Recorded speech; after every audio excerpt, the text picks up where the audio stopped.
ឥឡូវនេះខ្ញុំបង្ហាញអ្នកទាំងអស់គ្នាអំពីរបៀបធ្វើ Rust Domain Functional Level អញ្ចឹងរបៀបធ្វើ Rust Domain Functional Level គឺដើម្បីធ្វើការ update tool មួយចំនួនឲ្យ Windows Server របស់យើងអញ្ចឹង Windows Server របស់យើងដំបូងគឺវានៅ Windows 2000 Native អញ្ចឹងដើម្បីធ្វើឲ្យវាឡើងទៅកាន់ Windows Server 2003ដើម្បី update tool មួយចំនួនឲ្យមានការប្រើប្រាស់បានប្រសិនបើយើងមិនទាន់ធ្វើ Rust Domain Function Level ទេអញ្ចឹង tool មួយចំនួននៅលើ Windows Server ត្រូវបាន disable ចោលដោយមិនអាចប្រើបាននៅឡើយអញ្ចឹងរបៀបធ្វើវាគឺ Start Program Administrative Tool Active Directory User and Computer right click លើឈ្មោះ domain ដែលយើងបានបង្កើតហ្នឹងបន្ទាប់មក Rust Domain Function Level អញ្ចឹងយើង select ពី domain server ពី domain ពី Windows 2000 Native ទៅជា Windows Server 2003បន្ទាប់មកយើង Rust វាទៅអញ្ចឹងរបៀបធ្វើវាគឺមានតែប៉ុណ្្នឹងអញ្ចឹងដើម្បីអនុវត្តវាយើងចូលទៅកាន់ Windows Server 2003អញ្ចឹងនេះគឺជា Windows Server 2003អញ្ចឹងខ្ញុំសូមបង្ហាញអ្នកទាំងអស់គ្នាមុនពេលដែលយើងធ្វើការ Rust Domain Functional Level អញ្ចឹងនៅពេលដែលយើងធ្វើការ Rust Domain Functional Level ហើយយើងមិនអាចធ្វើការបកក្រោយមក Windows មានន័យថាយើងមិនអាចធ្វើការបកក្រោយវិញបានទេមានន័យថាដំបូងវាស្ថិតនៅ Windows 2003 Native អញ្ចឹងប្រសិនបើយើងធ្វើវាឡើងទៅជា Windows Server 2003អញ្ចឹងយើងមិនអាចត្រឡប់ក្រោយមក Windows 2000វិញបានទេអញ្ចឹងការធ្វើវាគឺមិនអាចបកក្រោយវិញបានទេចំណែកឯយើងធ្វើវាដោយសារតែឧបមាថានៅពេលដែលយើងបង្កើត user អញ្ចឹងខ្ញុំអាចបង្កើត user មួយឧបមាថាខ្ញុំបង្កើត user test អញ្ចឹងឈ្មោះ user test អញ្ចឹងមកដាក់ password ឲ្យវា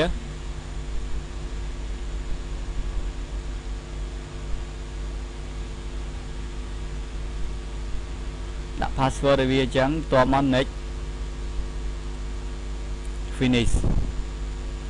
អញ្ចឹងនៅពេលដែលយើងធ្វើការបង្កើត user ហើយយើង double click ទៅលើ user នៅត្រង់កន្លែង dial in អញ្ចឹង tool មួយចំនួនត្រូវបាន disable មានន័យថាអត់ឲ្យយើងធ្វើការប្រើប្រាស់បានទេចំណែកឯនៅកន្លែងបង្កើត group user នេះក៏អញ្ចឹងដែរមានន័យថា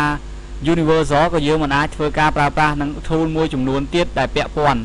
អញ្ចឹងយើងមិនអាចធ្វើការប្រើប្រាស់បានទេនៅពេលដែល Windows របស់យើងស្ថិតនៅ Windows 2000អញ្ចឹងដើម្បីធ្វើវាយើង right click ដើម្បីធ្វើវាយើង start program administrative tool active directory user and computer right click លើឈ្មោះ domain ដែលយើងបានបង្កើតយកពាក្យ Rust Domain Functional Level អញ្ចឹងខ្ញុំសូមបញ្ជាក់អ្នកទាំងអស់គ្នាបន្តិចដែរប្រសិនបើយើងមិនធ្វើកន្លែង Active Directory User and Computer មុននោះទេអញ្ចឹងកន្លែងនេះក៏វាមិនទាន់បង្ហាញនៅ Windows Active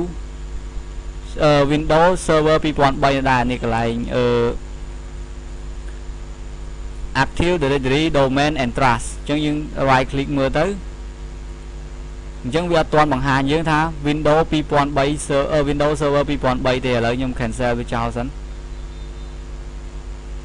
ខ្ញុំ right click លើ Active Directory User and Computer នៅត្រង់កន្លែងឈ្មោះ domain យកពាក្យថា Rust Domain Functional Level បន្ទាប់មកយើង select កន្លែង Windows Server 2000 Native ទៅជា server Windows Server 2003បន្ទាប់មកយើង click កន្លែងត្រង់ប៊ូតុង Rust OK បន្ទាប់មក OK អញ្ចឹងយើងខ្វែងវាចោលយើងចូលទៅកាន់ចំណុចមួយទៀត Start Program Administrative Tool Active Directory Domain and Trust right click ទៅលើម្ដងនេះយើងអត់ right click ទៅលើឈ្មោះ domain ទេបើសិនបើយើង right click លើឈ្មោះ domain វាអត់ដូចនឹងអាមុនទេអញ្ចឹងកន្លែងនេះយើង right click នៅលើ Active Domain and Trust អញ្ចឹងយើងយកពាក្យ Rust Forest Function Level បន្ទាប់មកពេលនេះវា select default ឲ្យយើងគឺ Windows Server 2003អញ្ចឹងអត់ដូចអាមិញ Windows 2000ទៀតទេអញ្ចឹងយើងគ្រាន់យកពាក្យ Rust OK